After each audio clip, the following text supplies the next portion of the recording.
నమస్తే అండి తెలుగు ప్రజలకు. ఈరోజు ఎక్కడ చూసినా భారతదేశం అంతా కావచ్చు, తెలంగాణలో కావచ్చు, ఎంపీ ఎన్నికల కోసమే పెద్ద చర్చ జరుగుతుంది. నెక్స్ట్ కాబోయే ప్రధాని ఎవరు, భారతదేశంలో మళ్ళీ ఏ పార్టీ అధికారంలోకి వస్తుంది, తెలంగాణలో ఎవరు ఎక్కువ ఎంపీ సీట్లు గెలుస్తారు, వీటన్నిటిపైన చర్చ జరుగుతుంది. ఇంకా ఈ తెలంగాణ రాష్ట్రానికి వస్తే కొన్ని సెగ్మెంట్లలో, పార్లమెంట్ సెగ్మెంట్లలో ఇంకా టికెట్లు చిక్కుముడి విడలేదు. చాలా హై కాంపిటీషన్ ఉన్నట్టు కనబడుతుంది. మరీ ముఖ్యంగా మన తెలంగాణలో ఖమ్మం కావచ్చు, కరీంనగర్ కావచ్చు, ఇట్లాంటి కొన్ని సెగ్మెంట్లకు ఇంకా టికెట్లు అనౌన్స్ చేయలేదు కాంగ్రెస్ పార్టీ.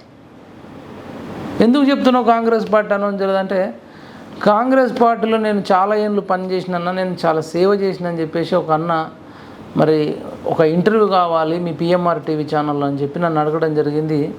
అన్న పేరు నాగా సీతారాములు యాదవ్, మరి కాంగ్రెస్ పార్టీ సీనియర్ లీడర్లని అన్న చెప్తున్నాడు. అన్నని అడుగుదాం మరి అన్నకి ఏం కావాలి. ఇంకా నాకైతే అన్నాడు నేను ఎంపీ టికెట్ ఆశిస్తున్నాను కూడా చెప్పిండు. ఇక టికెట్ యాస్పిరెంట్ అని కూడా అనొచ్చు. అన్నకు ఎందుకు టికెట్ ఇవ్వాలి, అసలు ఏం చేసిండు అనేది అడుగుదాం. అన్న నమస్తే. నమస్కారం అన్న. అన్న చెప్పండి అన్న, ఎట్లా ఉన్నారు? బాగున్నా అని చెప్తున్నారు. మళ్ళీ నేను ఎంపీ టికెట్ కోసం నేను మొన్న ఢిల్లీకి వెళ్తున్నా అన్నారు అన్న. అసలు మీకు ఎందుకన్నా ఎంపీ టికెట్ ఇవ్వాలి? ప్రతి ఒళ్ళు ఇలా వచ్చి నాకు ఎమ్మెల్యే టికెట్ ఇవ్వండి, ఎంపీ టికెట్ ఇవ్వండి అంటే గవర్నమెంట్ వచ్చిందే మొన్న 100 రోజులు అవుతుంది. ఇప్పుడు వాళ్ళకి మనసున పట్టకుండా మీరు టికెట్లు అడిగితే వాళ్ళు ఎంత మనోవేదనకు గురవుతారు. ఇప్పుడు మీకు ఇవ్వలేక వాళ్ళకు గెలిచే అభ్యర్థులకు ఇప్పుడు నన్నే ఎందుకు ఇవ్వాలని అడుగుతున్నారన్న. మా తాత కాంగ్రెస్, మా నాన్న కాంగ్రెస్, నేను కాంగ్రెస్. నేను ఎన్ఎస్ఏ నుంచి, యువజన కాంగ్రెస్ నుంచి కాంగ్రెస్ పార్టీలో ఒక నిగర్సైన నాయకుడిగా ఉన్నా. ప్లస్ 2018లో యాస్పిరెంట్గా ఉన్న కొత్తగూడెం అసెంబ్లీ నుంచి 2023లో కొత్తగూడెం యాస్పిరెంట్గా ఉన్న కాంగ్రెస్ పార్టీగా నీతి నిజాయితీగా ఒక చందాలు ఒక దందాలు లేకుండా నన్ను నమ్ముకున్న నాయకులకు కూడా ఎక్కడ చెడ్డ పేరు రాకుండా, నేను వేసుకున్న కాంగ్రెస్ పార్టీకి ఎక్కడ చెడ్డ పేరు రాకుండా నేను కష్టపడతాను. అక్కడ నా కష్టాన్ని గుర్తించమని చెప్తాను. నేనేదో ఇవాళ ఇంట్లో పడుకొని వచ్చి కాంగ్రెస్ పార్టీని ఎంపీ టికెట్ అడగట్లేదు. ఇప్పుడు టీడీపీ నుంచి కానీ టీఆర్ఎస్ నుంచి ఏ పార్టీ నుంచి కాంగ్రెస్లోకి వచ్చిన పెద్దలందరికీ కూడా తెలుసు నాగ సీతారాములు యాదవ్ అంటే ఏమిటనేది. కొత్తగూడెం అసెంబ్లీ స్థాయిలో కానీ, ఖమ్మం పార్లమెంట్ స్థాయిలో కానీ ఈయన వ్యక్తిత్వం ఏంటి, ఈయన పార్టీ కొరకు ఏం చేసిందంటే ప్రతి నాయకుడు చెప్తాడు, ప్రతి కార్యకర్త చెప్తాడు. అక్కడున్న సామాజిక సమీకరణాల దృష్ట్యా నేను అనగదొక్కబడి ఇప్పుడున్నా కానీ, అదే నేను ఏదో అగ్రకులస్తున్న అయితే ఇప్పటికి నేను ఆ స్టేజ్ కూడా వేరే ఉండేది. ఎందుకు చెప్తానంటే 2018లో ఇదే యాస్పిరెంట్గా నేను పోయినా. అప్పుడున్న మా పెద్దలందరూ కూడా నీకు వయసు చాలా ఉందని చెప్పారు. 2023లో చేతికాడికి వచ్చిన Congress party Kothagudem ticket aspirant అలయన్స్లో సిపిఐకి ఇచ్చారు. నేను మీకు ప్రధానంగా చెప్పేది ఏంటంటే, ఖమ్మం పార్లమెంట్ స్థాయిలో కాంగ్రెస్ పార్టీకి నా సేవ, నా కష్టం ఉన్నదా లేదా అనేది తెలుసుకోండి. ఖమ్మం మొత్తం చేసిరా మీరు? ఇప్పుడు కొత్తగూడెంలో చేసినట్టు మొన్న ఎమ్మెల్యే సీటా? MLA seat. మరి ఇప్పుడు మీకు కొత్తగూడెంలో ఉండొచ్చు గ్రిప్, ఖమ్మం అంతా గ్రిప్ ఉందా మీకు? ఇప్పుడున్న నాయకులందరూ కూడా మొత్తం పార్లమెంటు స్థాయిలో చేస్తుండే వస్తాను అన్న. నేను ఇంకా ఆ ఖమ్మం పార్లమెంట్లో ఉన్న 7 నియోజకవర్గాల్లో 7 మండలాల పేర్లు చెప్తా, 7 మండల ప్రెసిడెంట్ల పేర్లు చెప్తా, దాని కింద కార్యకర్తల పేర్లు చెప్తా. ఖమ్మం పార్లమెంట్లో ఉన్న ప్రతి ఊరితో నాకు దగ్గర సత్సంబంధాలు ఉన్నాయి. నేను తిరిగి అసెంబ్లీ సెగ్మెంట్లు 7 అసెంబ్లీ సెగ్మెంట్లు ఉన్నాయి. పాలేరు, ఖమ్మం, వైరా, మదిర, సత్తుపల్లి, అషురాపేట, కొత్తగూడెం 7 అసెంబ్లీ నియోజకవర్గాలు ఉన్నాయి. ఈ 7 అసెంబ్లీ నియోజకవర్గాల్లో 4 ఎమ్మెల్యేలు ఉన్నారు, 3 మంత్రులు ఉన్నారు. మనం అలయన్స్లో ఇచ్చిన సిపిఐ ఎమ్మెల్యే సాంబశివరావు గారు ఉన్నారు. ఆయన గారి విజయానికి కూడా నేను కృషి చేసిన. ఆయన నాకు ఫస్ట్ నుంచి లాస్ట్ వరకు నా విజయానికి కృషి చేసిందని ఆయన గారు కూడా చెప్పారు. మీకు సపోర్ట్ చేస్తారు. ఇప్పుడు ఆ 7 సెగ్మెంట్లలో ఉన్న ఎమ్మెల్యే అభ్యర్థులు నాగా సీతారాములు యాదవ్కి ఇస్తే పని చేస్తారు. అసలు అదే నేను అనేది కూడా. ఇప్పుడు పెద్దలు రేవంత్ రెడ్డి గారు ఉన్నారు మన రాష్ట్రంలో. ఆయన సీఎంగా ఈ కాంగ్రెస్ పార్టీలో కష్టపడి ఆయన ఒక ఊపు తీసుకొచ్చి టీపీసీసీ ప్రెసిడెంట్ అయిన తర్వాత అన్ని వర్గాలను కాపాడాలని ఆయన ముఖ్యమంత్రిగా ఇవాళ ఎన్నుకున్నారు. ఎస్సీ, ఎస్టీ, బీసీ, మైనార్టీ, బడుగు బలహీన వర్గాలకు న్యాయం చేస్తారు అని ముఖ్యమంత్రిగా చేశాం. అన్ని సామాజిక వర్గాలు కలిసి చేసినప్పుడు మనందరిని కాపాడవలసిన బాధ్యత ముఖ్యమంత్రి గారి మీద ఉన్నది. అలాగే బహుజనులు అని చెప్పుకునే మన బట్టి విక్రమార్క గారు ఉన్నారు. బట్టి విక్రమార్క గారు మా జిల్లానే, ఆయన గారికి తెలుసు, ఆయన గారి ఫాలోవర్. నేను 10 సంవత్సరాలు నేను కష్టపడుతున్న సంగతి ఆయన గారికి తెలుసు. ఎన్నోసార్లు పోయి మొరపెట్టుకున్నా, అన్న అవకాశం కల్పించుకోమని. ఇప్పుడు మీ గాడ్ ఫాదర్ ఎవరంటారు?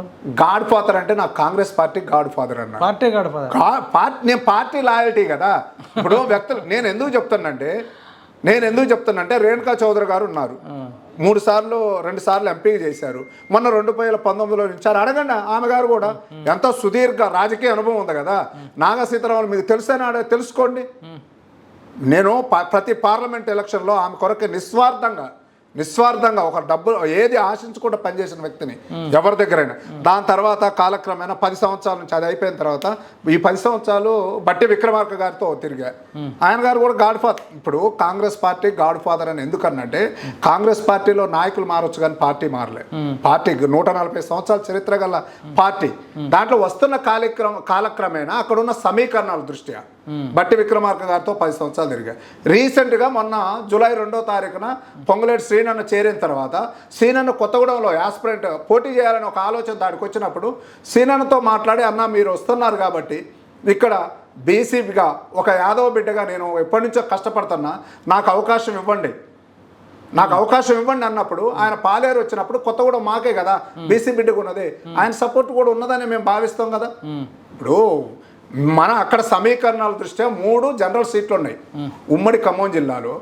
3 జనరల్ సీట్లు ఎప్పుడు బీసీకి ఇచ్చుకుంటూ వస్తుంది కాంగ్రెస్ పార్టీ. మా అన్యాయం ఏంటంటే ఈసారి ఇవ్వలేదు, దురదృష్టం.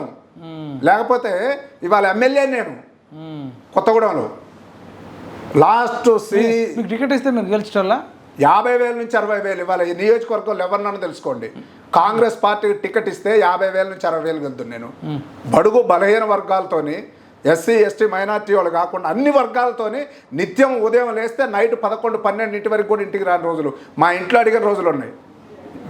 ఎందుకు ఇట్లా తిరుగుతున్నారని పెద్దలు అడిగిన రోజులు ఉన్నాయి. ఎంతోమంది ఇప్పుడున్న పెద్ద నాయకులు కూడా ఎందుకు కాంగ్రెస్ పార్టీ ఇంకేమున్నదని తిరుగుతున్నారని అడిగిన నాయకులు ఉన్నారు. ఆ రోజుల్లో నేను తిరుగుతూ ఉంటే, కరోనా టైంలో 1 సంవత్సరంన్నర ఎవరు బయటికి రాని టైంలో కూడా నేను తిరిగా.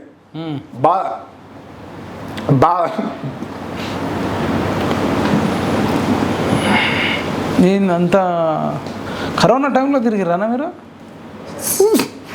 ఎవ్వరు అసలు బయటకు కూడా వెళ్ళలేదు కదా, మంత్రులు ఎమ్మెల్యేలు, మీరు ముఖ్యమంత్రి కూడా బయటకు వెళ్ళలే.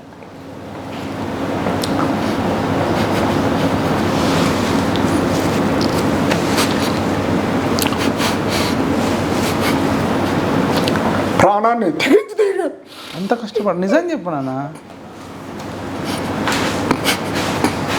ఇప్పుడు కరోనా అంటే సొంత తల్లి చచ్చిపోయిన బోనోళ్ళు ఉన్నారు, సొంత బంధువులు చచ్చిపోతే బోనోళ్ళు కూడా ఉన్నారు, అత్తమామలు చచ్చిపోతే బోనోళ్ళు ఉన్నారు. ఇట్లా సొంత కుటుంబ సభ్యులు చనిపోతే చూడండి. ఒకసారి గురించి కరోనా టైంలో ఏదైనా వాగు దాటి పంచుతారు కదా, మాస్క్ కట్టుకున్నారు.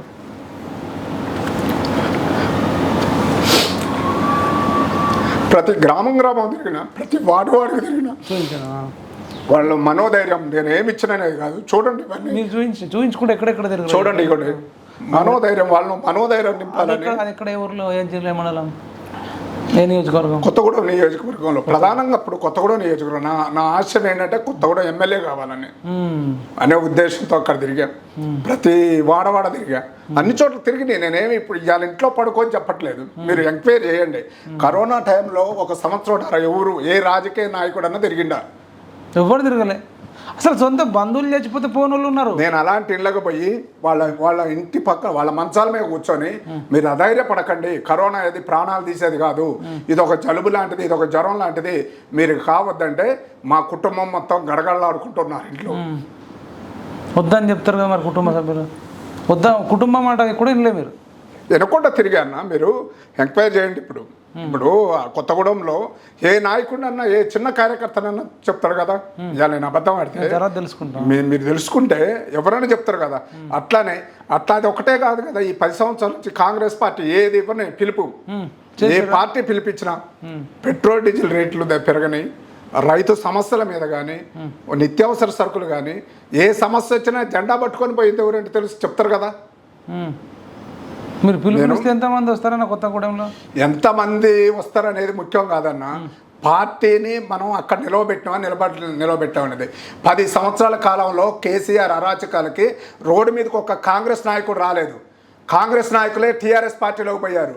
మేము కాంగ్రెస్ జెండా పెట్టుకొని కాంగ్రెస్ బతికుంది, కాంగ్రెస్ గరిక మేము నిలబెట్టాం. అది ఎంతమంది వచ్చారనేది ముఖ్యం కాదు. స్వాతంత్రం రావడానికి ఎంతమంది పోరాడారన్న భారతదేశంలో ఇప్పుడున్న 140 కోట్ల జనాభా పోరాడారా? నేను అట్లా కాంగ్రెస్ పార్టీ కొరకు పోరాడినా. ఇంతకుముందు ఎవరుండే కొత్తగూడెం ఎమ్మెల్యే? వర్మ వెంకటేశ్వరరావుతో తిరిగినా నేను 20 సంవత్సరాలు. అప్పుడు ఆయన కాంగ్రెస్లో ఉన్నప్పుడు? కాంగ్రెస్లో నేను వెంకటేశ్వరరావు గారు పాల్గొని ఆ కొత్తగూడెం నియోజకవర్గంలో వర్మ వెంకటేశ్వరరావు ఎమ్మెల్యేగా ఉన్నప్పుడు 4 సార్లు నేను 2009 వరకు కూడా ఆయనతోనే ఉన్నా. తర్వాత మనం ఒక ఆశయం, మనం 2014 నుంచి కూడా మనం ఒక అక్కడ ఎమ్మెల్యే కావాలి, ఒక బీసీ బిడ్డగా ఎప్పుడు మనం ఇంకా ఎన్ని రోజులు ఇట్లా ఉండాలి, ఎన్ని రోజులు సేవ చేయాలి, ఎదుటోళ్ళకే సేవ చేయాలి అనేది నా మనస్తత్వం. ఏంటంటే అన్న, ఎవరి దగ్గర రూపాయి తీసుకునేది కాదు, తీసుకునే మనస్తత్వం కాదు, ఎవరిని ఇబ్బంది పెట్టే మనస్తత్వం కాదు, చందాలు అడిగే మనస్తత్వం కాదు. ఇప్పుడు మీరు తెలుసుకోండి, ఉమ్మడి ఖమ్మం జిల్లాలో నాగచిత్రాలు ఎవరి రూపాయన తిన్నడా, ఎవరినైనా డిమాండ్ చేసిండా, ఎలాంటి అరాచకాలకు పాల్పడ్డా అనేది నేను కోట్ల ఖర్చు పెట్టినా, నేను కోట్లు ఇచ్చేసిన కానీ ఎవరి దగ్గర రూపాయి తీసుకోవటం తెలియదు. కోట్ల రూపాయలు ఖర్చు పెట్టుకురా తెలుసుకోండి అన్న. ఇలా నేనేదో మీ స్టూడియోకి వచ్చి నేనేదో చెప్తున్నాను కాదు, ఇది ఆవేశం కూడా. ఎందుకంటే అది మనసులో నుంచి వచ్చింది, క్రియేటివ్ చేసింది కాదు. కరోనా టైం అనేది చాలా వెరీ క్రూషియల్. ప్రపంచాన్ని గడగడలాడించి మన తల్లిని, మన తండ్రిని, మన బిడ్డను కూడా ముట్టుకోలేనన్న టైంలో నేను పోయి ఇక్కడ గవర్నమెంట్ హాస్పిటల్లో 200 మంది కరోనా పేషెంట్ని కలిసాను నేను. కొత్తగూడెం గవర్నమెంట్ హాస్పిటల్లో సూపరింటెండెంట్ని, డాక్టర్ని అడిగిపోయి కూడా ఆ రోజు నా ఎమ్మటి వచ్చాను. నా కార్యకర్తలు, నా అభిమానులు కూడా గడగడలాడితే డబల్ మాస్కులు పెట్టుకొని పోయినాం. ఇవాళ వాళ్ళందరూ నా ఎమ్మటి ఉన్నారు. వాళ్ళకి నేను ఏం సమాధానం చెప్పాలి? ఏమంటారు వాళ్ళు? ఏమంటారు? మనం ఎప్పుడు ఇట్లా వెట్టి చాకరీ చేసుకుంటూ పోవటమేనన్నా. కాంగ్రెస్ పార్టీలో పనిచేసినోడికి ఒక విలువ ఉండదా, పనిచేసినోడికి గుర్తింపు లేదని వాళ్ళు నాకన్నా. ఏంటంటే నేను కూడా ఇవాళ ఆవేశంలో అట్లా వచ్చింది, కానీ నేను కూడా నా పంటి బిగు, నా దుఃఖాన్ని, నా కష్టాలని నేను ఒక మనిషికి చెప్పుకోలేక ఎవరిని, ఇప్పుడు ఏ నాయకులు చెప్పినా వాళ్ళు ఆలోచించుకునే టైప్. ఇప్పుడు కాంగ్రెస్ ప్రభుత్వం అధికారంలోకి వచ్చినా ఎవరు అంత యాక్టివ్గా ఒకళ్ళ కొరగా చేద్దామనేవి కాకుండా ఎవరు కూడా ఒక ఇదిలో ఉన్నారే అనిపిస్తుంది. ఇప్పుడు మా 3 మంత్రులు ఉన్నారు, మా ముఖ్యమంత్రి గారు ఉన్నారు, కాంగ్రెస్ పార్టీని ఎప్పటి నుంచో కాపాడుకుంటా ఉన్న కార్యకర్తలు ఉన్నారు, నాయకులు ఉన్నారు. వాళ్ళకి న్యాయం చేద్దామనే ఆలోచన. మరి మీరు మీ మంత్రులను, మీ ముఖ్యమంత్రిని కలిసారా? సార్ నేను కలవని రోజు అంటే ఎప్పుడన్నా, నిన్న కూడా వెళ్ళి ముఖ్యమంత్రి గారిని కలిసి వచ్చా. సీతారాం అంటారు అంతవరకు. ఇక అదే, ఇక దాంతో ఎన్ని సంవత్సరాలు ఇట్లా తృప్తి పడుకుంటుండాలి. మేము మా కుటుంబాలకు మేమేం సమాధానం చెప్పుకోవాలా? సరే, కుటుంబాలు అంటే పక్కన పెట్టండి. మా వెనక మమ్మల్ని నమ్ముకొని గత 10 సంవత్సరాల నుంచి నడుస్తున్న కార్యకర్తలు ఉన్నారు. వాళ్ళని కాపాడుకుంటూ వస్తాను ఇప్పటివరకు కూడా. వాళ్ళకేం న్యాయం, మీకేం న్యాయం చేస్తున్నానని చెప్పాలా, నాకేం న్యాయం జరుగుతుందని చెప్పాలా?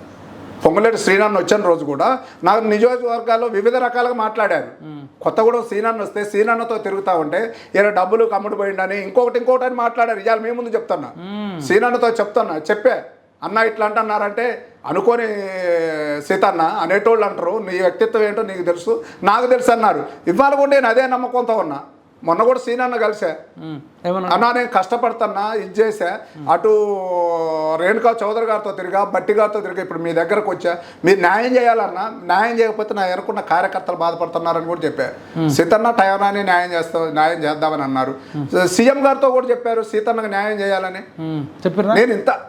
నేను ఇంత కాన్ఫిడెన్స్గా ఎందుకున్నా అంటే, ఇవాళ ఎంపీ సీటుకి నేను అర్హుడిని ఎందుకు అవుతానంటే, ఉమ్మడి ఖమ్మం జిల్లాలో కూడా సీతారాములు కాంగ్రెస్ పార్టీ ఒక నిగార్సైన, ఒక నిబద్ధత, ఒక క్రమశిక్షణ కలిగిన వ్యక్తే కాడనేది తెలుసుకోండి మీరు.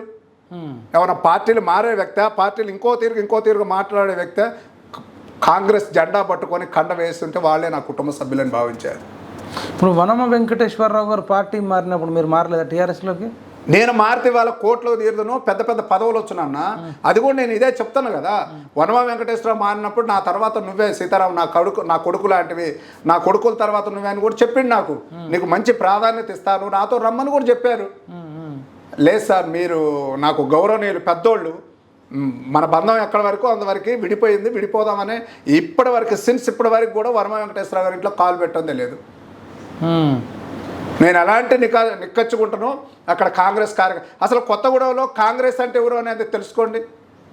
కొత్తగూడెంలో కాంగ్రెస్ అంటే ఎవరు, ఎంతోమంది వచ్చారు పోయారు కానీ ఎవరి దగ్గర ఏమి ఆశించకుండా నిస్వార్థంగా కాంగ్రెస్ పార్టీ ప్రతిష్టత కొరకి అప్పుడు గాంధీ, నెహ్రూ, ఇందిరాగాంధీ, రాజీవ్ గాంధీ, సోనియా గాంధీ, రాహుల్ గాంధీ, ప్రియాంక గాంధీ వరకు కూడా ఆ కుటుంబం మీద విశ్వాసము, ప్రేమ, వాటితో నేను పనిచేస్తున్నా.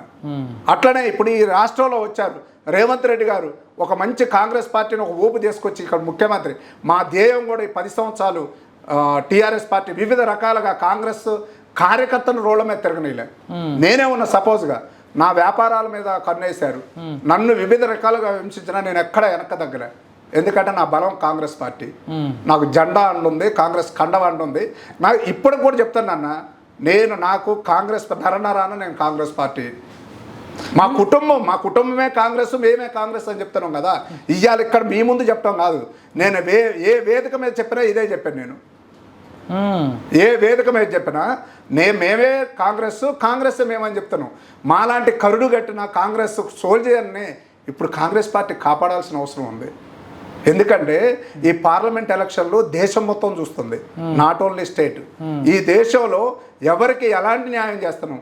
మా సోనియా గాంధీ గారు, రాహుల్ గాంధీ గారు ప్రధానంగా భారత జోడో యాత్రలో తెలంగాణ రాష్ట్రంలో 13 రోజులు 385 కిలోమీటర్లు రాహుల్ గాంధీ అడుగులో అడుగేసి తిరిగాను, ఇంటికి రాకుండా.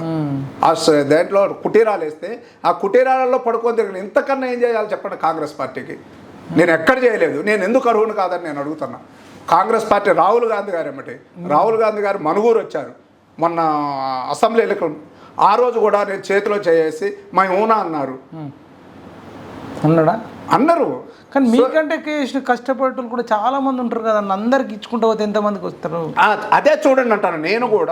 నేను ఒక్కడనే కష్టపడ్డా, నాకు ఒక్కడికే చేయమని. ఎవరు ఎక్కడ సూటబుల్ అవుతారో అట్లా కష్టపడే వాళ్ళని గుర్తించండి. నేను ఎంపీ టికెట్ అడుగుతున్నా అంటే ఇవాళ నాకు అర్హత ఉన్నది. ఎందుకు అర్హత లేదు? ఒక బీసీ బిడ్డగా 16,40,000 సంథింగ్ ఓట్లు ఉన్నాయి ఖమ్మం పార్లమెంట్లో. అందులో 9 లక్షల బీసీలు ఉన్నారు, ఎస్సీలు ఉన్నారు, ఎస్టీలు ఉన్నారు, మైనార్టీలు ఉన్నారు, వీళ్ళందరూ ఉన్నారు. ఇప్పుడు మా దగ్గర ఇచ్చిన మంత్రులు ఉన్నారు, సీనన్న ఉన్నారు, తుమ్మల నాగేశ్వరరావు గారు ఉన్నారు, రాజ్యసభ సభ్యురాలుగా రేణుకా చౌదరి గారు ఉన్నారు, ఉప ముఖ్యమంత్రిగా బట్టి గారు ఉన్నారు. బీసీలకు ఒక సీట్ ఇవ్వకూడదా? మాకు అర్హత లేదు అడగటానికి. బీసీలు అంత పాపం ఏం చేశారు, అంత అన్యాయం ఏం చేశారు? ఇవ్వాలి అడుగుతున్నా నేను. బీసీల ఓట్లతోనే కదా మన ప్రభుత్వం అధికారంలోకి వచ్చింది. బీసీలు అన్న 54 to 56% ఉన్న బీసీలు ఇప్పుడు కాంగ్రెస్ పార్టీ వైపు నిలబడ్డారు మొన్న ఎలక్షన్లో. సిఎస్బిఎస్ ఏదో సర్వేలో కూడా 51% యాదవులు, అందులో ప్రధానంగా యాదవులు కాంగ్రెస్ పార్టీకి వేశారు. ఎందుకు వేశారంటే కేసీఆర్ మోసం చేసిండు, ఆయనకు బుద్ధి చెప్పాలి. గొర్రెలని, బర్రెలని ఇట్లా అనేక రకాలుగా యాదవుల్ని ఏం చేసిందంటే వీళ్ళు గొర్రెల్లాగా తలకా పోతారని ఒక 5 ఎకరాల భూమి ఇచ్చారు. ఏదో కమ్యూనిటీ వాళ్ళు అన్నారు. అవి కావాలా మాకు రాజ్యసభల్లో, చట్టసభల్లో మాకు హక్కులు ఇవ్వండి. మేము అడిగేది ఏ గవర్నమెంట్నైనా, ఏ పార్టీనైనా ఇవాళ మాకిస్తే తర్వాత మా తరాలు ఉంటారు. క్వశ్చన్ రేపు విద్యలో కానీ వైద్యంలో కానీ ఎక్కడైనా మన ఒక తరం ఉంటే ఒక 3-4 తరాలు వాళ్ళు ముందుకు పోతారనే ఆలోచన. దాని కొరకు పోరాడుతున్నాం కానీ మేము ఆస్తుల కొరకు, లేకపోతే అడుక్కోవటానికో, లేకపోతే ఇంకొక వ్యాపారాలు కాపాడుకోవటానికో నేను టికెట్ అడగట్లే. మా సామాజిక వర్గంలో మా బీసీ ప్రధానంగా బీసీలు 54 to 56% ఉన్న బీసీలని ఒక ఎంపీ పోస్ట్ ఇచ్చి కాంగ్రెస్ పార్టీ కాపాడుకోవాలనే ఆలోచన ఉందని నేను బాగా. అనిల్ కుమార్ యాదవ్ రాజ్యసభ ఇచ్చారు కదా, అంజన్ కుమార్ యాదవ్ అన్న స్టేట్ మొత్తం ఉన్న ఇప్పుడు దగ్గర 18% గొల్ల కురుమలు ఉన్నారు ఈ రాష్ట్రంలో. ఒక్క అనిల్ కుమార్ యాదవ్ సిటీలో ఇచ్చి సరిపోయిందంటే అన్న. మీరు కూడా భలేగా మాట్లాడుతున్నారు. ఎమ్మెల్యే సీట్లు ఎన్ని ఇచ్చారన్న? ఎన్ని 4 ఇచ్చారు. 2 కురుమలకు ఇచ్చారు, 2 గొర్రెలకు ఇచ్చారు. వేరే దగ్గర ఇచ్చారు యాదవ్లకు కానీ. ఎక్కడ ఇచ్చారు చెప్పండి, మీరు చెప్పండి. ఎక్కడ ఇచ్చారు చెప్పండి. కరీంనగర్లో ఇస్తారేమో. కరీంనగర్లో యాదవ్ ఎవరు ఉన్నారు అక్కడ? మేము అనేది ప్రధానంగా ఈ 18% గొల్ల కురుమలు ఉన్నారు. బీసీలో ప్రధాన కులం, ఎక్కువ ఓటర్లు ఉన్నది బీసీలలో కూడా యాదవులు అనేది ఒక సర్వేలో ఉన్నది. ఇవాళ మీ ముందు నేను చెప్పడం కాదు, మీకు కూడా తెలిసే ఉంటుంది. కావాలంటే నన్ను క్వశ్చన్ చేయాలని మీరు చేస్తున్నారు కానీ బీసీలలో ప్రధాన కులం యాదవ్ కులం.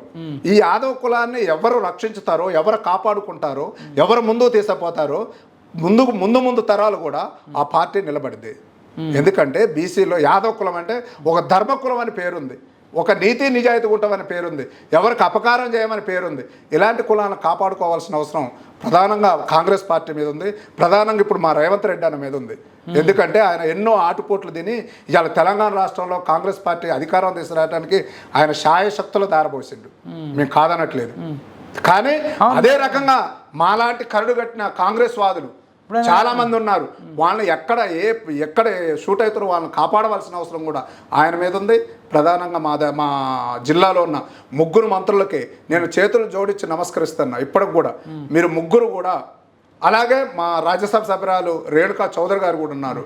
మేడం గారు కూడా సుదీర్ఘ రాజకీయ జీవితంలో ఆమె కాంగ్రెస్ పార్టీ ఖమ్మం జిల్లాతో అనుభవం ఉంది. కాబట్టి రేవంత్ రెడ్డి గారు మా 3 మంత్రులు బట్టి అన్న, సీనన్న, తుమ్మల నాగేశ్వరరావు గారు, రేణుకా చౌదరి గారు వీళ్ళు ఆలోచించి ఒక బీసీ బిడ్డగా, ఒక యాదవ్ బిడ్డగా నాకు ఇస్తే మిమ్మల్ని ఈ రాష్ట్రం మొత్తం కూడా హర్షించింది.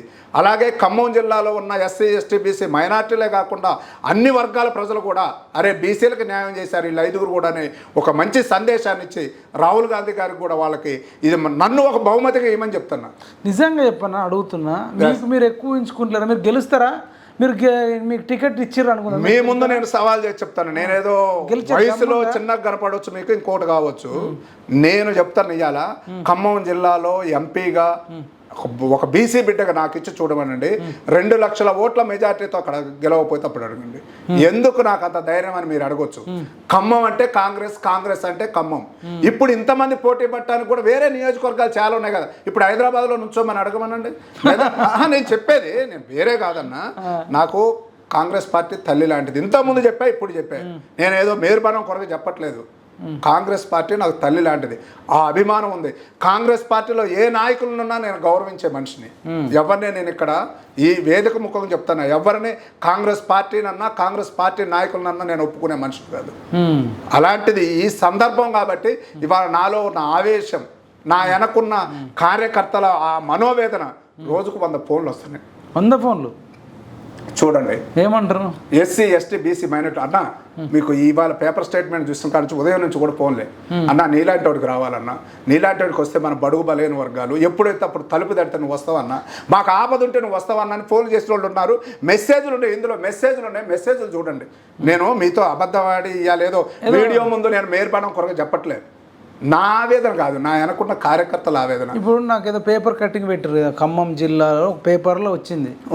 అది మీరు కూడా లైన్లో ఉన్నట్టు 4 ఉన్నారు. అదే పేపర్ అన్న, అది ఏదో సమ్ పేపర్ అన్న, ఇగో చూడండి. అందులో ప్రసాద్ రెడ్డి గారు, జనత, నందిని మేడం పేపర్ అనేది జనత, తర్వాత యుగేందర్ గారు, నా పేరు. నేను సంతోషపడతానన్నా, నేను సంతోషం ఎందుకు పుట్టిస్తున్న ఖమ్మం. ఇప్పుడు మీరు 4 ఉన్నట్టున్నారు. ఎవరెవరు? నందిని మేడం, ప్రసాద్ రెడ్డి గారు, ప్రసాద్ రెడ్డి, యుగేందర్ గారు, మీరు. యుగేందర్ గారు ఎవరు? తుమ్మల నాగేశ్వరరావు గారు తనయుడు. నందిని గారు బట్టి విక్రమార్క గారి భార్య. ప్రసాద్ రెడ్డి అన్న పొంగులేటి సీనన్న తమ్ముడు. మరి ఇప్పుడు వాళ్ళ 3 వాళ్ళు ఆల్రెడీ పోస్ట్లో ఉన్నారు కదా. ఉన్నారు. వాళ్ళు అడగటంలో కూడా హక్కు లేదని నేను అనట్లేదు, అడుగుతున్నారు. అదే రీతిలో కాంగ్రెస్ పార్టీలో ఎన్ని రోజులు కాంగ్రెస్ పార్టీని కాపాడుకుంటూ వచ్చింది ఎవరు? వీళ్ళకి మేలు చేసినట్టయితే మన కుటుంబాలకు కూడా మేలు జరిగిద్ది, మన పార్టీకి మేలు జరిగిద్ది అని భావించమని నేను వేడుకుంటాను, అంతే. వేరే డిమాండ్, ఇది డిమాండ్ కూడా. ఎందుకంటే నా వెనక చాలామంది చూస్తారు, ఇవాళ అన్న కష్టపడుకుంటా ఎందుకు ఇంత తగ్గుంటండి అనేది కూడా వాళ్ళకు కూడా ఆలోచన వస్తుంది. ఇవాళ నేనే అడగలేకపోతే వాళ్ళ కొరకు నేనేం పోరాడుతూ. మీరు నిజంగా అంతా చేసి ఉంటే ఇప్పటికి ఎప్పుడో తిరుగుబాటు చేసేవాళ్ళు కదా. ఎవరు ఊరుకుంటారు అన్న? 30 ఏళ్ళు చేసి టికెట్ ఇవ్వకపోతే ఎవడన్నా సాగిస్తాడు? ఇయ్యాల రేపు. ఎస్, మీరు కరెక్ట్ సాగించాడు. ఎస్, 35 సంవత్సరాల నుంచి నేను ఎన్ఎస్ఐ నుంచి చేసుకుంటా. అక్కడ నాకు దగ్గర నా కొత్తగూడెం నియోజకవర్గంలో సర్పంచ్లు గెలవటానికి, ఎంపీటీసీలు గెలవటానికి, సొసైటీ చైర్మన్లు, డైరెక్టర్లు గెలవటానికి, ఇట్లా వివిధ మున్సిపాలిటీ గెలవటానికి వాళ్ళకు తగ్గ సాయం చేసుకుంటా నేను ఒక నాయకుడిగా వచ్చా. కానీ నేను ప్రధానంగా నేను ఒక ఎమ్మెల్యే కావాలనే సంకల్పం తీసుకుంది మాత్రం 2014 నుంచి యాక్టివ్గా. కావాలంటే నా బ్యాడ్ లక్ ఏంటంటే నేను ఎప్పుడు యాక్టివ్ అయ్యానో మన ప్రభుత్వం అధికారంలోకి లేదు. ఈ 10 సంవత్సరాలు టీఆర్ఎస్ ప్రభుత్వం అధికారంలో లేదు. ఈ 10 సంవత్సరాలు కూడా టీఆర్ఎస్ ప్రభుత్వంతో ఎదురించి అక్కడ నించోలేదా? ఆ టైంలో నేను చెప్తాను కదా, ఆ టైంలో ఏ కాంగ్రెస్ కార్యకర్తకి ఒక్క నాయకుడు తిరిగిండు ఆ కొత్తగూడెంలో. కరోనా టైంలో ఇందాక చెప్పా, ఇప్పుడు చెప్పా, కరోనా టైంలో ఆ కొత్తగూడెం నియోజకవర్గంలో ఒక్క నాయకుడు బయటకు వచ్చిండా? ఆ కొత్తగూడెం నియోజకవర్గంగా ఉమ్మడి ఖమ్మం జిల్లాలో కూడా శుభమైన అశుభమైన మంచి అయినా చెడైనా ఎక్కడున్నా నేను వెళ్తున్నా తెలుసుకోండి. సరే, ఇవన్నీ ఓకే. ఏమన్నా ప్రజా సమస్యల మీద కొట్లాడిర్రా? భారీ బహిరంగ సభలు ఏమన్నా నిర్వహించిర్రా? చెప్పాం. మొన్న కొన్ని జరిగినాయి. మీ ఖమ్మంలో ఏదో డబుల్ బెడ్రూమ్ ఇల్లు ఇస్తున్నట్టు, ఇట్లాంటి దానికి డబుల్ బెడ్రూమ్ ఇళ్ళకి కూడా నేను కొత్తగూడెంలో 807 మందికి 76 సర్వే నెంబర్లు ఇస్తే వాళ్ళ కొరకు కూడా నా దగ్గర వీడియోలు ఉంది. నేను చెప్తే మీరు అడిగినట్టు అనేది కాదు, నాది ప్రతిదీ. ఈసారి మీకు రావాలంటే ఒక బుక్లెట్ తయారు చేసుకొని వచ్చి మీకు చూపిస్తా. బుక్లెట్ అంటే ఇన్ని పుస్తకాలు, నేను చేసిన సర్వీసులు ఇన్ని పుస్తకాలు రాయొచ్చు. అంటే నాకు తగ్గట్టు లిబరల్గా నేను ఒక అధికారంలో ఒక ఎమ్మెల్యేని కాదు, ఎంపీని కాదు, ఒక సాధారణ కార్యకర్తగా నా ఆశయం కొరకే, నేను ఎమ్మెల్యే కావాలన్న ఆశయం కొరకే నా స్థాయిలో నేను ఎంత ఖర్చు పెట్టిన అనేది ఎక్కువ. నా స్థాయిలో నేను ఒక సామాన్యుడి ఉండి ఒక పదవి లేకుండా, ఒక పార్టీలో ఒక ఎమ్మెల్యే కాకుండా, ఒక ఎంపీ కాకుండా, ఏది పదవి లేకుండా నేను ఖర్చు పెట్టినంటే that is my god grace అనుకుంటున్నా. దేవుడు నాకు ఇచ్చిన వరంలాగా భావించిన. ఎందుకంటే పేద ప్రజలకు సేవ చేయడం అనేది మహాద్భుతం, అది నాకు కల్పించారని భావిస్తున్నా. ఇప్పుడు ఏంటంటే ఈ సందర్భంలో నేను ఎట్లయినా సేవ చేస్తున్నా. పొద్దున్న లేస్తే సాయంత్రం వరకు ప్రజా జీవితంలో ప్రజలతోనే ఉంటున్నా. ఇప్పుడు మాది ఇందిరమ్మ ప్రభుత్వం వచ్చింది, ప్రజాపాలన అంటాను. ఈ ప్రజాపాలనలో నాకు అవకాశం కల్పిస్తే ఇంకా ప్రజలకు ఎక్కువ చేయగలుగుతా కదా, సామాన్య ప్రజలకి. మీ దగ్గర ఉన్నాయి 100 కోట్లు పెట్టాలా మరి ఎంపీ సీట్కి అంటారు కదా? యాస్, మీరు ఇప్పుడు కరెక్ట్ క్వశ్చన్ అడిగారు. 100 కోట్లు పిలిస్తే ఇప్పుడు వచ్చిన వాళ్ళందరూ కూడా గెలుస్తున్నారనే నమ్మకం ఉందా? 17 వదిలిపెట్టండి. సరే, ఇప్పుడు ముఖ్యమైన నియోజకవర్గాల పేరు చెప్పకూడదు. నేను విత్ ఇన్ కాంగ్రెస్ పార్టీలో ఉన్నా, నాకు కాంగ్రెస్ పార్టీ మీద అభిమానం ఉంది, మా నాయకుల మీద కూడా నాకు సంపూర్ణమైన విశ్వాసం ఉంది. ఇప్పటికి కూడా నాకు ఖమ్మం జిల్లా తప్పనిసరిగా నాకు ఇస్తారు. వాళ్ళ ముగ్గురు కాదంటే నేనే ఉన్నా. పెట్రోల్ ఛార్జీలు ఒకే కాన్వాయ్ తీస్తేనే కొన్ని లక్షల రూపాయలు, కోట్లు అవుతాయి. వాటర్ బాటిళ్లకు, కార్యకర్తలకు ఫుడ్ పెట్టాలి. నా అనుకున్న కార్యకర్తలు మీరని చెప్తున్నారు, నా అనుకున్న కార్యకర్తల మనసు ఇంతవరకు నేను నొప్పించలే. కార్యకర్త వల్ల నా మనసు నొప్పించుకున్నా కొన్ని సందర్భాల్లో. అరే, నేను ఇంత కార్యకర్తలకు ఇంత చేస్తున్నా, నన్ను ఎందుకు విస్మరిస్తున్నారని నా మనసు, నా పంటి బిగున్న నా దుఃఖాన్ని నేను ఆఫ్ చేసుకున్నా. కానీ ఒక్క కార్యకర్తను నేను నోరెత్తి మాటలేదు. మీరు తెలుసుకోండి, కార్యకర్తలు నాకు ఏదైనా అన్యాయం చేసినా మనోడేలే అనే ఇప్పటి వరకు కూడా ఒక సద్భావంతో వెళ్తున్నా. కానీ ఒక్క కార్యకర్త నేను విస్మరించింది చెయ్యలేకపోవచ్చు. సార్, నేను అనేది ఏంటంటే ఇప్పుడు ఎంపీ టికెట్ ఇస్తారు అనుకుందాం, ఇచ్చిన తెల్లారి నుంచే జెండాలు కొట్టియాలి, పాంప్లెట్లు కొట్టియాలి. జెండాలు, పాంప్లెట్లు, పోస్టర్లు, వాటికి తగ్గంత సదుపాయాలు నా దగ్గర ఉన్నాయన్న. నేను అస్సలు రూపాయి లేకుండా నేను వచ్చి ఎంపీ సీట్ ఇవ్వమన్నట్లే. వాటికి సరిపోను సమకూర్చుకునే నా దగ్గర ఉన్నాయంటన్నా. 100 కోట్లు పెట్టేటోళ్ళని నేను నా స్తోమకు తగ్గట్టు నేను ఎంత అయినా పెట్టి ఢీ కొట్టి నేను గెలుస్తానంటున్నా. ఎందుకంటే 100 కోట్లే ముఖ్యం అనుకుంటే ఇవాళ లక్షల కోట్లున్న కేసీఆర్ ఎట్లా ఓడిపోయిండు? నేను చెప్తున్నా, పంచాయతీ సర్పంచులు, ఎంపీటీసీలు, జడ్పీటీసీలు, మున్సిపల్ కౌన్సిల్ అందరూ వాళ్లే కదా, అధికారం మొత్తం వాళ్ళదే కదా, పదవులు మొత్తం వాళ్లే కదా, డబ్బులు మొత్తం వాళ్ళే వ్యాన్లు తోలారు కదా. మొన్న దీంట్లో కూడా చెప్పారు కదా, ఫోన్ ట్యాంపరింగ్ లో కూడా తెలిసినాయి కదా, వ్యాన్లు డబ్బులు ప్రభుత్వ వాహనాల్లో తీసుకుపోయి తరలిచ్చారు కదా. వాళ్ళు ఎందుకు గెలవలేదని నేను అంటున్నా. నేను బరాబర్ గెలుస్తా. మా పెద్దల ఆశీస్సులు నేను ఇక్కడ కూడా చెప్తున్నా. నాకు పెద్ద ఎసెట్ ఏంటంటే కాంగ్రెస్ పార్టీలో ఉన్న మా పెద్దలు రేవంత్ రెడ్డి గారు, బట్టి విక్రమార్క గారు, శ్రీనివాస్ రెడ్డి గారు, తుమ్మల నాగేశ్వరరావు గారు, రేణుకా చౌదరి గారు. వీరు నన్ను ఆశీర్వదించి ఖమ్మం టికెట్ ఇస్తే 2 లక్షల ఓట్లతో మెజార్టీతో గెలవకపోతే ముందు మీ స్టూడియో ముందు నేను చెప్తాను. ఇప్పుడు గెలవకపోతే రాజకీయాల నుంచి తప్పుకుంటారా? అసలు నేను గెలవకపోవటం ఏంటన్నా, అక్కడ 7 అసెంబ్లీ సీట్లలో ఇందాక చెప్పిన 7 పేర్లలో కూడా 2,68,000 మెజార్టీతో గెలిచినాం మొన్న మేము. ఇవాళ ఖమ్మం అంటే ప్రతి ఒక్కళ్ళు కూడా ఇవాళ కొత్త వాళ్ళు కూడా ఎందుకు వస్తున్నారంటే అదే ఆలోచనతో వేరే ఖమ్మంలో పోటీ చేయాలని మా ముగ్గురు మంత్రులు అంటే వాళ్ళ కష్టం ఉంది. ఇవాళ ప్రభుత్వం రావటంలో రేవంత్ రెడ్డి గారి కష్టం ఉంది, బట్టి విక్రమార్క గారి కష్టం ఉంది, శ్రీనివాస్ రెడ్డి గారి కష్టం ఉంది, తుమ్మల నాగేశ్వరరావు గారు వచ్చారు, ఎప్పటి నుంచో సుదీర్ఘ రాజకీయం రేణుకా వచ్చారు. వీళ్ళందరూ ఐక్యంగా ఉండబట్టే ఇవాళ ప్రభుత్వం వచ్చింది. మేము హర్షిస్తున్నాం, దానికి కాదనట్లే. కానీ కాంగ్రెస్ పార్టీని అంటుపెట్టుకొని కాంగ్రెస్ పార్టీ కొరకు కష్టపడుతూ కాంగ్రెస్ పార్టీని ఒక గరికలాగా కాపాడుకుంటా మాలాంటి వాళ్ళు ఉన్నారు కదా, మమ్మల్ని కాపాడుకోండి, మమ్మల్ని ఆశీర్వాదం కాకుండా వేరే కాంపిటీషన్ లేదా? ఎవరున్నారు మరి వాళ్ళు వచ్చి అడిగితే ఎట్లా? హనుమంతరావు గారు ఉన్నారు, హనుమంతరావు గారు అడుగుతున్నారు ఖమ్మం నుంచి కూడా. అంతేనా? మా విహెచ్ గారు పెద్దలు బీసీ వాదిగా ఎప్పటి నుంచో ఉన్నారు, బీసీ నుంచి అడుగుతున్నారు. మీరు భలే అడుగుతారు. అంబర్పేటలో ఉంటాడని తెలుసు. లేదు లేదు, ఆయన గారు ఉండేది హైదరాబాదే. మరి హైదరాబాద్ ఉన్నప్పుడు ఇంకా ఖమ్మం ఎందుకు? చెప్తున్నా కదన్న, అక్కడ పండు అంటే అక్కడ లేకపోతే ఓకే, ఎవరు లేకపోతే వచ్చి పోటీ చేయొచ్చు అంటే అది ఎట్లా గెలిచే సీటనా? గెలిచే సీటేనన్నా. ఇప్పుడు ఎవరికి ఇచ్చినా గెలుస్తారంటారు, ఎవరికి ఇచ్చినా 100% గెలుస్తారు, 100%. నేను ఇంతకు ముందు కూడా మీకు ఇస్తే మీకు కొంత సేవ చేసారు కాబట్టి సేవ చేసిన ఎస్సీ ఎస్టీ బీసీలలో మీకు కొంత పార్టీ సింపతి. నియోజకవర్గంలో నా పేరు అనేది తెలుసు, ఇంకా కొంత ఎక్కువ మెజారిటీ వస్తుంటారు, ఇంకా ఎక్కువ మెజారిటీ వస్తుంది పార్టీకి. కొంత పార్టీ లాయల్టీ కదా. నేను కాంగ్రెస్ పార్టీ అంటే సీతారాములు అంటే కాంగ్రెస్ పార్టీ అనేది ఆ ఖమ్మం జిల్లాలో ప్రతి కాంగ్రెస్ నాయకులకు తెలుసు కదా. నేను ఇప్పుడు మా దగ్గర ఖమ్మం జిల్లా ఉన్నది, ఉమ్మడి ఖమ్మం జిల్లా ఉన్న ఏ నాయకుడిని అడిగినా చెప్తారు కదా, ఈయన కాంగ్రెస్ పార్టీ లాయల్టీయా లేదా క్రమశిక్షణ గల కార్యకర్త కాదని చెప్తారు కదా. మీరు నిజంగా ఏ సమస్యల మీద కొట్లాడారన్న? ఏ సమస్యల మీద అంటే ప్రధానంగా పార్టీ లాయల్టీలో సభ్యత నమోదులు చేయించాలని పార్టీ పిలిపించింది, చేశా. ఖమ్మం నియోజకవర్గంలో నేను 16,000 సభ్యత్వాలు చేయించా. అక్కడ 16,000 సభ్యత్వాలు చేయించా. రచ్చబండ కార్యక్రమాలని వరంగల్లో రాహుల్ గాంధీ గారు వస్తే, అన్న పార్టీ కార్యక్రమాలు కానీ ప్రైవేట్ కార్యక్రమాలు అని నిద్రాహారాలు లేకుండా నేను పనిచేసిన. ఆ కొత్తగూడెంలో ఎవరు అడిగినా చెప్తారు, నా సొంత వ్యాపారాలు నా సొంత పనుల కొరకు కాదు, కేవలం నా ఆశయం ఒకటి ఉంది, ఆ ఆశయం కొరకు మనం పని చేయాలి. పని చేయకుండా అడిగితే ఎవరు ఇస్తారు? ఇవాళ కూడా నేను ఇంత గట్టిగా మా మంత్రివర్యుల్ని మా ముఖ్యమంత్రి వారిని నాకు అక్కడ ఎలిజిబుల్ ఉందని అడుగుతున్నా. ఎలిజిబుల్ లేకపోతే ఇంత గట్టిగా మాట్లాడాల్సిన అవసరం లేదు. రైతు సమస్యల మీద రైతు సమస్యల మీద నల్ల చట్టాలని బీజేపీ చేసిన దానికి అక్కడ 40 రోజులు చేస్తే 40 రోజులు నేను పార్టిసిపేట్ చేశాను. అఖిలపక్ష సమావేశంలో ఏ సమావేశం రైతు సమస్య కాదన్నా, కొత్తగూడెంలో ఏ సమస్య ఉన్నా నేను ముందున్నా లేదనేది ఈ వేదిక ముఖంగా మిమ్మల్ని మీరు తెలుసుకోండి. మీరు తెలుసుకోండి. లేదు అంటే యు ఆర్ నాట్ ఎలిజిబుల్ అని చెప్పండి. మీకు ఇస్తే ఎస్సీ ఎస్టీ బీసీలలో ఎక్కడ వ్యతిరేకత రాదంటారు నాయకులలో?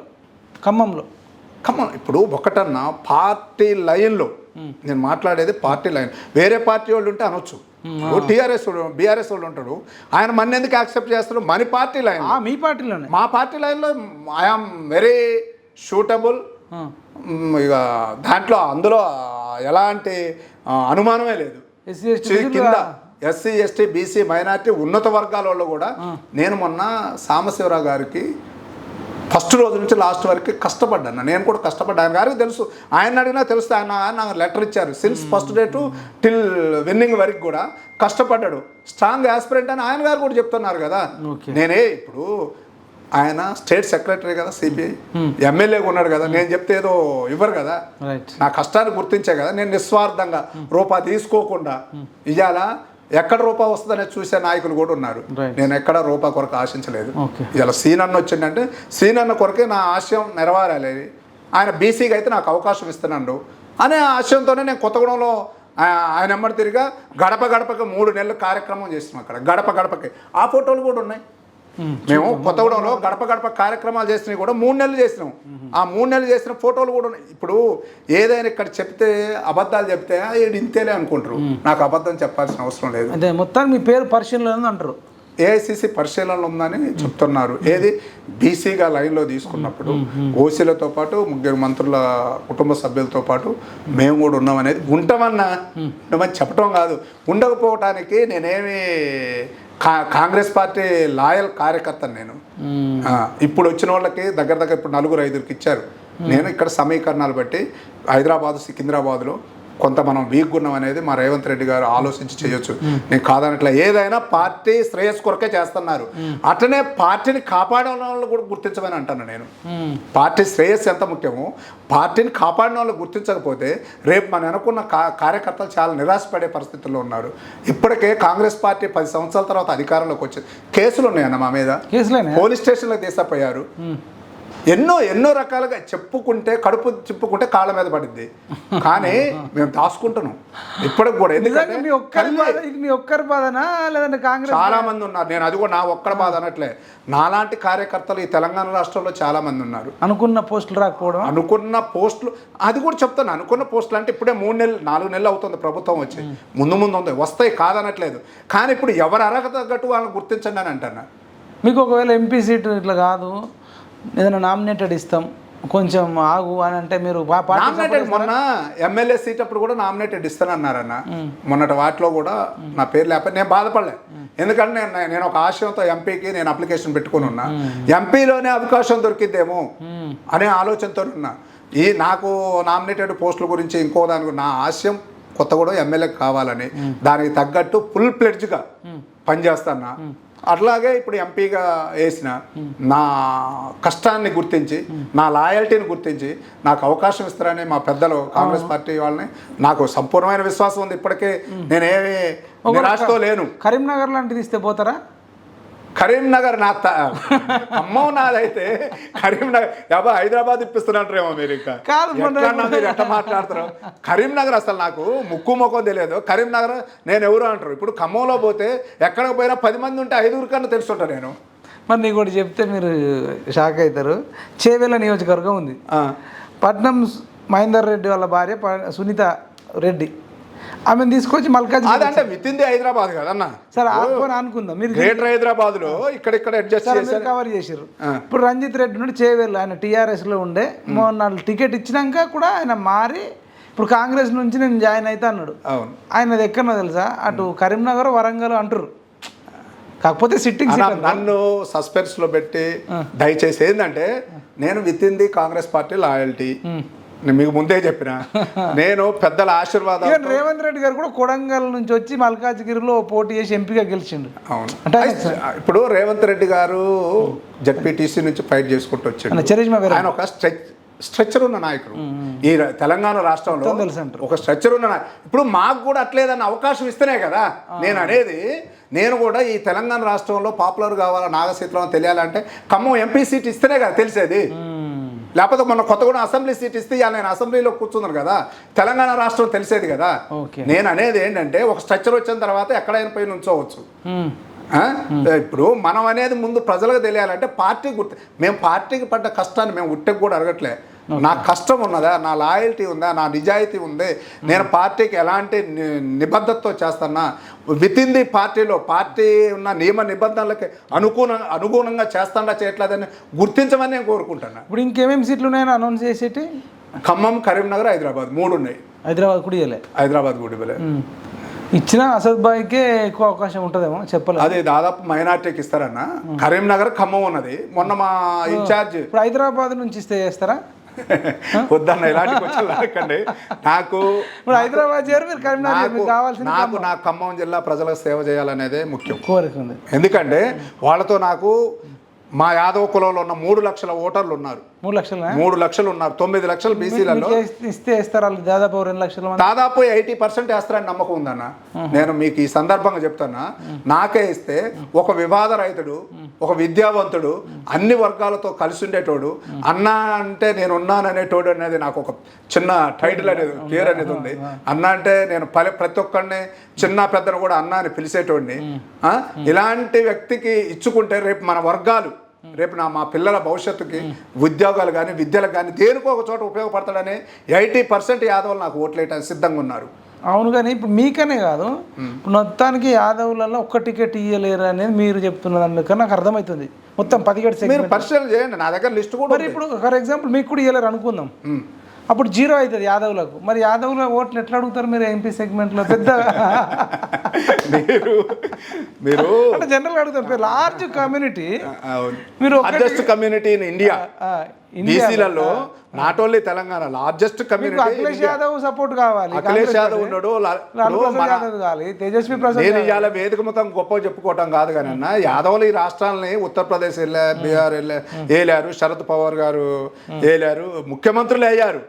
కానీ నేను కూడా ఇప్పుడు చెప్తాను కదా, ఎటు తిరిగి కొట్టాలా. మనం ఇప్పుడు అమ్మాయిని అడగకుండా అన్నం పెట్టదు. నేను కూడా అదే పోరాటంలో ఉన్నా. రేవంత్ రెడ్డి అన్నతో రాత్రి తుక్కుగూడ దగ్గరికి ఎందుకు పోయినా, అన్న దృష్టిలో పడాలా. సీతారాం అనేటోడు పార్టీ లాయల్టీలో ఉన్నాడు. సీనన్న దగ్గరకు నేను ఎందుకు పోయినా, నేను పోయినా. మొన్న తుమ్మల గారి దగ్గర పోయినా, ఎందుకు పోయినా. రేణుకా చౌదరి గారి దగ్గర పోయినా. ప్రధానంగా వీళ్ళ నలుగురు పేర్లు ఎందుకు చెప్తున్నా అంటే, మా జిల్లా ఖమ్మం జిల్లా కష్ట సుఖాలు తెలుసు వాళ్ళకి, రాజకీయ విశ్లేషణ తెలుసు వాళ్ళకి. ఈ గత కొన్ని సంవత్సరాల నుంచి కాంగ్రెస్ పార్టీకి ఎవరు నిక్కచ్చిగా అక్కడ నిలబడ్డారనేది కూడా ఈ నలుగురు నాయకులకు తెలుసు. ఎవరు, బట్టి గారికి, సీనన్నకి, తుమ్మల గారికి, రేణుకా చౌదరి గారికి. అందుకనే వాళ్ళ పేర్లు పదే చెప్తాను. ఇప్పుడు జనజాతరకు మీరు జనాన్ని తుక్కుగూడలో పార్టీ ఇంతవరకు అంత దూరం నుంచా ఏందనేది ఇంతవరకు ఏమి చెప్పలేదు. వస్తే ఇప్పుడు మీరు చెప్పారు కాబట్టి చెప్తానా, ప్రధానంగా ఈ 5 సంవత్సరాల్లో ఏది 2018 నుంచి 2023 వరకు ఎక్కడ మీటింగ్ జరిగినా 50 కార్లు 100 కార్లు తీసుకుపోయి నేను జనాన్ని తీసుకెళ్ళే కార్యకర్తల్ని. తెలుసుకోండి ఇక్కడ ప్రతిదీ. అంటే మరి పార్టీ డబ్బులు పంపించేదా 50 కార్లు?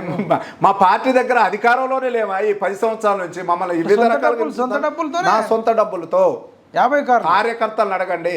కార్యకర్తల ఇంత నొప్పి లేకుండా ఎవరిని మళ్ళీ తీసుకెళ్ళి ఇండ్లకి వెళ్ళిన తర్వాత ఫోన్లు చేసి ఇండ్లకు చేరుకున్నారా, భోజనం చేశారా, భోజనాలు చేసి. నా వ్యక్తిత్వం ఏంటంటే అన్న, టయానికి భోజనం పెట్టేయాలి, టయానికి వాళ్ళు మంచిగా చూసుకొని. కార్యకర్త అంతకన్నా ఎక్కువ ఏం కావాలన్నా, నా ఎమ్మడి తిరిగే కార్యకర్తలు కూడా ఒక క్రమశిక్షణ తిరిగిన. మీరు అక్కడ మీరు ఇందాక 1000 మంది ఉన్నారా, లక్షల మంది ఉన్నారు. కౌరవులు ఎంతమంది, పాండవులు ఎంతమంది ఉన్నారు అనేది ముఖ్యం కాదు. మన కొరకు ఆ రోజు టైం వచ్చిందంటే నిక్కచ్చిగా నిలబడి పోరాడేటోళ్ళు కావాలి. ఇలా కాంగ్రెస్ పార్టీ లీడర్ల కన్నా ఓటర్లు కింది స్థాయిలో ఇప్పటికి ఏ నియోజకవర్గం అయినా 25 to 30% ఓటర్లు ఉంటారు. ఆ ఓటర్ల భరోసా ఏంటి? ఇందిరమ్మ, సోనియమ్మ, రాహుల్ గాంధీ, అప్పటి నుంచి నెహ్రూ నుంచి ఇందాక చెప్పిన పేరు మొత్తం అదొక ముద్ర పడిపోయింది సామాన్య ప్రజల్లో. ప్రధానంగా వాళ్ళలో కూడా ఎస్సీ, ఎస్టీ, బీసీ, మైనార్టీలే. ఇలా గుడ్డిగా చేతి గుర్తు కనపడితే గుద్దేది ఎవరంటే ఈ వర్గాలే. నేను చెప్తాను ఇప్పుడు వివిధ నేను ఎందుకు చెప్తానంటే, వేరే కులాల్లో విద్యావంతంగా వాళ్ళు డెవలప్ అయ్యారు, చట్టసభల్లో వాళ్ళు ఉన్నారు. ఇవాళ ఎక్కడ చూసినా విద్య ప్రాధాన్యత ఎక్కువ పెరిగిపోయింది. దాంట్లో ఈ వెనకబడిన కులాలు చదువుకోకపోవటం వల్ల. మీ కాంగ్రెస్ పార్టీ ఒక 60 ఏళ్ళ అధికారంలో ఉందంటే ఎస్సీ, ఎస్టీ, బీసీలో ఓట్లు అంటారు. 100%. మీరు నన్ను ఏదో క్వశ్చన్ చేయాలని కాదు. మీరు విద్యావంతులు, ఓయూ యూనివర్సిటీ స్టూడెంట్, మీకు తెలియదా? ఇవాళ ఎవరిని అడిగినా చెప్తారు కదా. కాంగ్రెస్ పార్టీకి అంటి పెట్టుకొని ఎందుకు కాంగ్రెస్ పార్టీ సిద్ధాంతాలు నచ్చి ఉన్నారు వీళ్ళందరూ కూడా. ఎస్సీ, ఎస్టీలకు మేలు చేసింది కాంగ్రెస్ పార్టీ, బడుగు బలహీన వర్గాలకు మేలు చేసింది కాంగ్రెస్ పార్టీ. ఇవాళ నేను ఇంకొకటి, ఈ సందర్భం కాదు కానీ చెప్తానా, ఇవాళ కర్ణాటకలో ఏలేదు ఎవరన్నా బీసీ ముఖ్యమంత్రి, ఉప ముఖ్యమంత్రి బీసీలు కాదా? అట్లా టైం అంటే సమీకరణాల దృష్ట్యా ఒక్కొక్క రాష్ట్రంలో ఒక్కొక్కరు అక్కడున్న వ్యక్తుల గ్రిప్పును బట్టి అక్కడ ఇస్తూ ఉంటారు. అంత మాత్రం మేము నిరాశ పడట్లేదు. ఎప్పటికైనా బీసీలను ముందుకు తీసుకుపోవాల్సిన అవసరం మా సోనియా గాంధీ, రాహుల్ గాంధీ గారి మీద ఉంది. అలాగే తెలంగాణ రాష్ట్రంలో కూడా ప్రధానంగా రేవంత్ రెడ్డి గారి మీద ఉన్నది. ఎందుకంటే అధికారంలోకి వచ్చిన తర్వాత కూడా. కానీ రేవంత్ రెడ్డి గారు అంటారు ఆయన మొత్తం రెడ్లకే ఎక్కువ ప్రాధాన్యత ఇస్తుండని చాలా మంది బయట చెప్తున్నారు. అంటే ఇప్పుడున్న మందకృష్ణ కూడా అంటుండు, నేను కిరణ్ కుమార్ రెడ్డిని చూసినా, రాజశేఖర రెడ్డిని చూసినా, చెన్నారెడ్డిని చూసినా, ఈ అందరు రెడ్ల కంటే రేవంత్ రెడ్డికే రెడ్ల పిచ్చి ఎక్కువ ఉందని నిన్న మాట్లాడాడు. రేవంత్ రెడ్డి అన్న కూడా కష్టాల నుంచి ఒక కార్యకర్తగా వచ్చినోడు, జడ్పీటీసీ నుంచి వచ్చిన ఆయన రేవంత్ అన్న కూడా ఆలోచిస్తాడు. ఏంటంటే ఈ 10 సంవత్సరాల అధికారంలో లేవు మనం. ప్రధానంగా ఈ కల్వకుంట్ల ఫ్యామిలీ ఏం చేసిందంటే మొత్తం నాకేసింది. ఏం లేకుండా 7 లక్షల కోట్లు అప్పు చేసి మన అందరిని కూడా రోడ్డు మీద నిలవబెట్టింది. ఈ ప్రభుత్వాన్ని కాపాడాలి. ఇందిరమ్మ ప్రభుత్వం వచ్చింది, ప్రజాపాలన కాపాడాలని మేము 6 గ్యారంటీ లని ఇంకా చాలా ఇచ్చినాం. వాటన్నిటిని కావాలంటే మన ప్రభుత్వం దృఢ నిశ్చయంతో ఉండాలి. వాడు బీజేపీ నీ ప్రభుత్వాన్ని టచ్ చేసి చూడమని మొన్న బ్రహ్మం ప్రభాకర్ అన్న బీసీ నాయకుడు కూడా టచ్ చేసి చూడమనండి. అట్లా వాటన్నిటి కొరకు ఇప్పుడు కొన్ని సమీకరణాల దృష్ట్యా పార్టీని పటిష్టం చేయాలి. ముందు పార్టీని పటిష్టం, ఇంకో 10 కాలాలు కాంగ్రెస్ ప్రభుత్వాన్ని తీసుకుపోవాలని రేవంత్ అన్న నిద్రాహారాలు మాని కూడా పనిచేస్తున్నాం. మేము కాదనట్లే, ఆయన ఎక్కడా కాదనట్లేదు. అదే కోణంలో కూడా కాంగ్రెస్ పార్టీ కష్టపడ్డ కార్యకర్తలను కూడా కాపాడుకోవాల్సిన బాధ్యత ఆయన మీద ఉంది. మీకే కాదు, మిగతా కార్యకర్తలకు అందరి కొరకే. ఎక్కడ అర్హత పొందిన వాళ్ళు అక్కడ కాపాడాలా. ఎక్కడ అర్హత కాపాడకపోతే మనోధైర్యాలు దెబ్బతింటే రేపు ప్రభుత్వం మీద కూడా ఇన్ని 10 సంవత్సరాలు కష్టపడ్డాం కాంగ్రెస్ పార్టీ కొరకి, మేము ఇవాళ ఎక్కడో అనుకున్నాం అనే ఫీలింగ్ రాకూడదని నా బాధ అంతే. ఇప్పుడు నా ఎమ్మడి తిరిగిన కార్యకర్తలు ఉన్నారు, ఉమ్మడి ఖమ్మం జిల్లాలో ఉన్నారు. ఈ 10 సంవత్సరాలు కేసులని, పోలీస్ స్టేషన్లని, రోడ్డు మీద దెబ్బలని, మమ్మల్ని ట్రాలీలు ఎక్కించకపోయిన రోజులు ఉన్నాయి. రోడ్డు మీద కూర్చుంటే ఫోటోలు ఉన్నాయి అన్నీ. నేను ఇప్పుడు వితౌట్ ఎవిడెన్స్ ఏది చెప్పట్లేదన్న. నన్ను ఇదే పెద్దలు, ఇప్పుడు మన కాంగ్రెస్ పార్టీలో ఉన్న పెద్దలు కూడా అడగండి. ఇప్పుడు ఈయన వర్క్ చేసిందా చేయలేదా, ఇయ్యాలేదో ఈ 10 సంవత్సరాలు ఇంట్లో పండి ఇయ్యాలి వచ్చి ఎమ్మెల్యే సీటు, ఎంపీ సీటు డబ్బులు పట్టుకొని వచ్చి అడగట్లే. నేను కాంగ్రెస్ పార్టీకి నిక్కచ్చిగా పనిచేసిన కార్యకర్తల కొరకు అక్కడ పోరాడినా. ఓకే అన్న, ఫైనల్గా ఒక మాట ఏం చెప్తారు ఇక లాస్ట్ సీఎంకు కానీ మీ మంత్రులకు కానీ ఫైనల్గా ఒక్క మాటలో ఏం చెప్పాలనుకుంటారు? ఇక ఏం లేదు, వాళ్ళందరినీ కలిసినన్న. ముఖ్యమంత్రి వర్యులను కలిసా, రేవంత్ రెడ్డి గారిని కలిసా, బట్టి విక్రమార్క గారిని కలిసా, సీనన్నను కలిసా, తుమ్మల నాగేశ్వరరావుని కలిసిన, రేవంత్ రెడ్డి గారిని కలిసా. మా మున్షీదాస్ గారు కూడా 4 నుంచి 5 సీట్లు బీసీకి ఇస్తానని ఆయన గారు కూడా చేశారు. మన ఛానల్ ద్వారా ఏం చెప్తారు మరి ఇప్పుడు ఫైనల్గా? తప్పనిసరిగా ఖమ్మం ఎంపీ ఒక బీసీ బిడ్డ, అందులో యాదవ్ కులస్తులు ఎక్కువ ఉన్నారు అక్కడ బీసీలో కూడా, నాకు ఇవ్వమని వారికి విజ్ఞప్తి చేస్తున్నా. ఇచ్చినట్లయితే 2 లక్షల ఓట్లతో వీరందరి ఆశీర్వాదాలతో, పెద్దలందరి ఆశీర్వాదాలతో, కాంగ్రెస్ పార్టీ ఓట్లతో, నా సర్వీస్తో, నా సేవ కూడా ఉంది కాబట్టి 2 లక్షల ఓట్లతో నేను అక్కడ నుంచి గెలిచి మీ ముందుకు వచ్చి మళ్ళీ మాట్లాడుతానని విజ్ఞప్తి చేస్తున్నా. ఓకే అన్న, all the best. Thank you అన్న, థ్యాంక్ యూ. ఇదండి మరి నాగ సీతారాములు యాదవ్ అన్నతో మాట్లాడుతుంటే చాలా ఎమోషనల్ అయ్యిండు. చూద్దాం, తెలుసుకుందాం. మరి ఖమ్మంలో కూడా మనం ఒక పిఎంఆర్ టీవీ ఛానల్ నుంచి కూడా సర్వే చేపిద్దాం. అన్నకి ఇస్తే గెలుస్తారా లేదా, అన్న పబ్లిక్లో చేసిండా లేదా చూద్దాం. కానీ అన్న మాట్లాడుతుంటే కూడా అంటే నేను కూడా చాలా విజువల్స్ చూసినా చాలా దగ్గరగా అందరినీ కలిసినట్టుంది. ఈవెన్ ఒక జనతా పేపర్లో కూడా నేను చూస్తే మరి అన్న పేరు కూడా ఉంది. చూద్దాం మరి వాళ్ళంతా కోటీశ్వర్లు, వాళ్ళంతా కూడా ఓసీలు, మరి వాళ్ళని తట్టుకొని ఒక బీసీ యాదవులకు టికెట్ వస్తుందా, మరి ఇందులో ఏమైనా లాబింగులు జరుగుతాయా, ఢిల్లీలో చక్రం ఎవరన్నా తిప్పుతారా, మరి రేవంత్ రెడ్డి గారు మరి రెడ్లకి పెద్దపీట అనేది ఒక ముద్ర ఉంది. ఈ సందర్భంలో అయితే అన్న పూర్తి విశ్వాసంతో ఉన్నట్టు కనబడుతుంది. ఏం జరుగుతుందనే చూద్దాం. యాదవులకైతే ఎస్పెషల్గా తెలంగాణలో ఇప్పటి వరకు కాంగ్రెస్ పార్టీ ఒక్క టికెట్ ఇవ్వలేదు. మరి యాదవులందరూ కూడా దీన్ని గమనిస్తున్నారు. మాకు టికెట్లు ఇవ్వనప్పుడు మా ఓట్లు ఎందుకు అడగకండి, మాకు టికెట్లు ఇవ్వకండి, మాకు ఓట్లు అడగకండి అనే పరిస్థితి పెద్ద మొత్తంలో పెద్ద చర్చ జరుగుతుంది. మరి అన్నలాంటి వాళ్ళకి ఇస్తే ఏమన్నా చల్లగా ఉంటుందా, ఎట్లా ఉంటుంది? ఒక్క టికెట్ కూడా ఇవ్వకపోతే ఈ నెల రోజులు వీళ్ళు యాదవుల ఇళ్ళకి ఎట్లా తిరుగుతారు అనేది పెద్ద ప్రశ్నార్థకంగా ఉంది. చూద్దాం మరి నాగ సీతారాములు యాదవ్ అన్న టికెట్ ఇస్తారా, ఈయనను కూడా తొక్కుతారా? మరి నేను మళ్ళీ అడవుల నుంచి తొక్కుకుంటూ వచ్చినాను రేవంత్ రెడ్డి. చూద్దాం మరి. All the best. Right, thank you.